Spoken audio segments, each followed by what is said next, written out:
crianças, tudo bem com vocês? Hoje nós estamos aqui para ouvir mais uma história da Palavra de Deus, mas antes nós vamos orar. Senhor Deus e Pai, eu te peço que o Senhor fale ao nosso coração, ó Deus, para que possamos aprender mais da Tua Palavra, para que possamos entender aquilo que o Senhor quer que nós façamos, ó Pai. Eu te peço que o Senhor perdoe os nossos pecados, limpe o nosso coração e a nossa mente, e que tudo que fizermos seja para a honra, glória e louvor do Teu nome. Em nome de Jesus, Teu Filho. Amém. Amém. Hoje nós vamos falar de uma história muito interessante.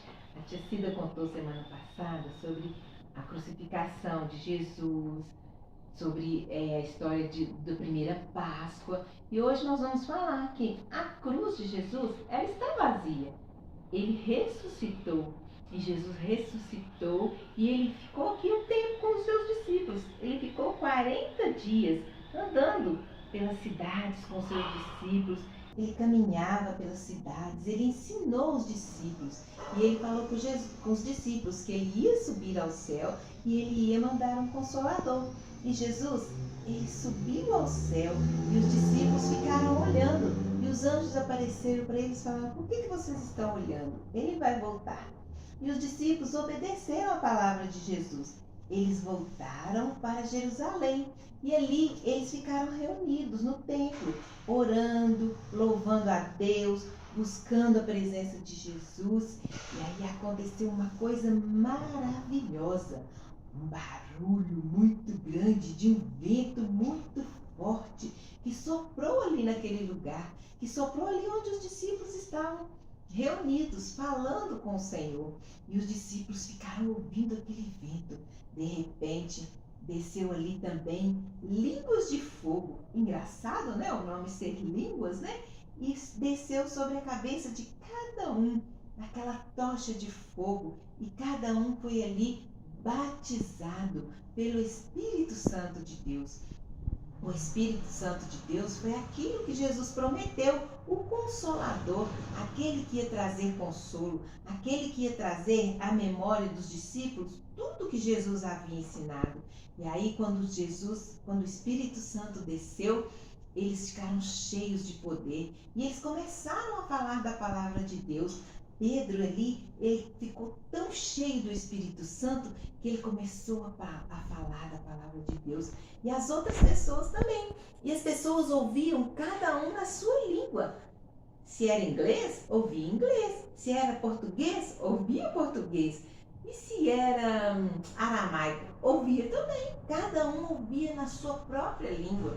E eles ficaram assim: o que está acontecendo? Aquelas pessoas estão bêbadas? O que aconteceu com aquelas pessoas? Eles estão estranhos. Mas não, era o Espírito Santo de Deus que tinha descido como línguas de fogo e entrou em cada um dos discípulos, em cada um daqueles que andavam com Jesus, e eles puderam falar do amor de Deus. E muitas pessoas se converteram naquele dia. Muitas pessoas entregaram o coração delas para Jesus. Por quê? Porque o Espírito Santo estava nos seus discípulos. E o Espírito Santo convenceu aquelas pessoas do pecado. E aí elas se entregaram a Jesus. E elas perguntaram: o que eu devo fazer para eu também ter esse Jesus? E Pedro falou: vocês têm que se arrepender dos seus pecados. Mas o que é pecado? Pecado é tudo aquilo que desagrada a Deus, é errar o alvo. O nosso alvo é Cristo, o nosso alvo é ser como Jesus.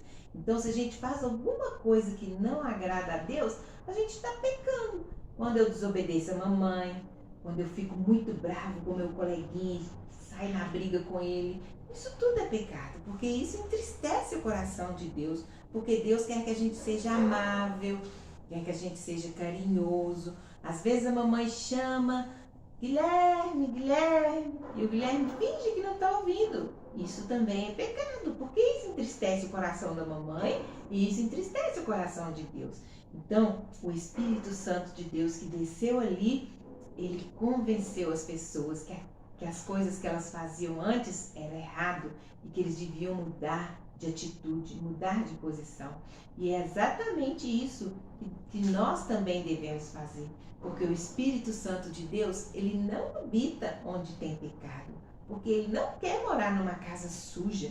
Quem é que gostaria de morar numa casa suja? Eu não gostaria.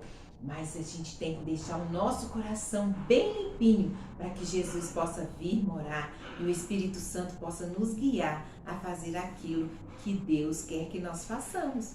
Então, essa semana eu te desafio a fazer o seu cantinho da oração aí na sua casa e pedir ao Espírito Santo para limpar o seu coração, para limpar a sua vida. Existem vários símbolos do Espírito Santo: o vento, o fogo, a pomba, são símbolos do Espírito Santo. Mas o Espírito Santo, ele é real em nossas vidas. Ele é um ser como Jesus e como Deus. Ele faz parte desse corpo e ele quer morar no nosso coração, mas ele quer morar num coração limpo. Então, faça um cantinho de oração aí na sua casa. Pode ser pertinho da sua cama ou pertinho do lugar onde que você almoça. Você pode colocar aí os nomes das pessoas que estão precisando de oração, porque aí na hora que você olhar ali, você vai se lembrar daquela pessoa e vai orar por ela. Na geladeira é um ótimo lugar para fazer o cantinho de oração. Põe os ímãs, escreve o nome das pessoas ali. E aí você vai sempre estar lembrando que o Espírito Santo que desceu sobre aquelas pessoas pode descer sobre você também. Porque o Espírito Santo quer morar em cada um de nós. E na palavra de Deus está escrito lá: mas recebereis poder ao descer sobre vós o Espírito Santo, e sereis minhas testemunhas. Está escrito lá em Atos, capítulo 1, versículo 8. Por quê? Porque o Espírito Santo vai nos lembrar todas as histórias que já aprendemos. Ele vai nos lembrar de orar por aquelas pessoas que precisam. E se a gente pedir, o Espírito Santo vem morar em nosso coração. Vamos orar?